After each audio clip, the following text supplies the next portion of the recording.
So the second service I'd like to talk to you about is assisting children who are traumatized and disturbed at night for no known reason. More and more children coming onto the earth now are super sensitive, and that means that they're sensitive to their environment, but they're also sensitive to other realms and dimensions. Now, I know a lot of people don't believe in that, but just because you can't see it doesn't mean it's not there. And being one of those children myself, my family would have remembered me screaming the house down at night time, and I wished that I had known somebody like me then, because it was quite awful when you don't actually know what's happening and you can't explain it to somebody because they can't see what you see. So this is where I again will go with my guide and go with my guide's guidance and see what is going on for the child.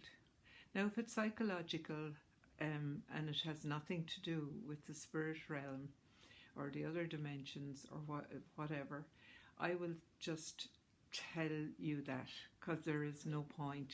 I can't do anything about the psychological, but I can do something about the visitors that sometimes children can see. It's not that the spirits want to do any harm, or they may just be able to see other life forms in another dimension but don't understand them, and the other dimension don't even see them. So it's frightening when they don't understand it with their little hearts and their little heads. So this is a very, very valuable service for somebody who has a very sensitive child and is waking up screaming and disturbed, and they don't really know what is going on.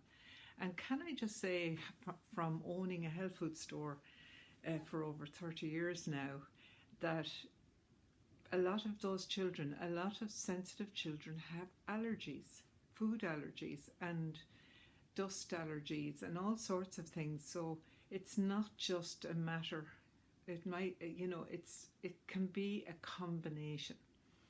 So, but what I'm mostly interested in here is the helping of the child's soul self. And what I usually do, if the child is psychic, it's of no good to them when they're children, because it's just too hard. So what I usually do is put a tube of light around them for as long as we can agree on that with the soul self. It could be activated again when they're 14 or 15 and they can handle it, but it's not good for a child to be so disturbed and traumatized. So that is the service I do. Again, it's in two parts. You can, I have a consultation first with you, the parents, and then I do the healing separately from that, if that is the case. If it's not the case, in the first part of the consultation, I tell you, yes, it's psychological. You need to go to a psychologist, or you need to, get some help on that realm. But I'm concerned with the other realm, and I do have good success in that area, and I think it's becoming more and more of a problem now, and I would think it's time for me to put it out there, as suggested by some of my friends, because it is something that I think is valuable. So that's it on this particular service, and if you want to continue on, I'll be talking to the next video about the magnetic energy field. Thanks for listening.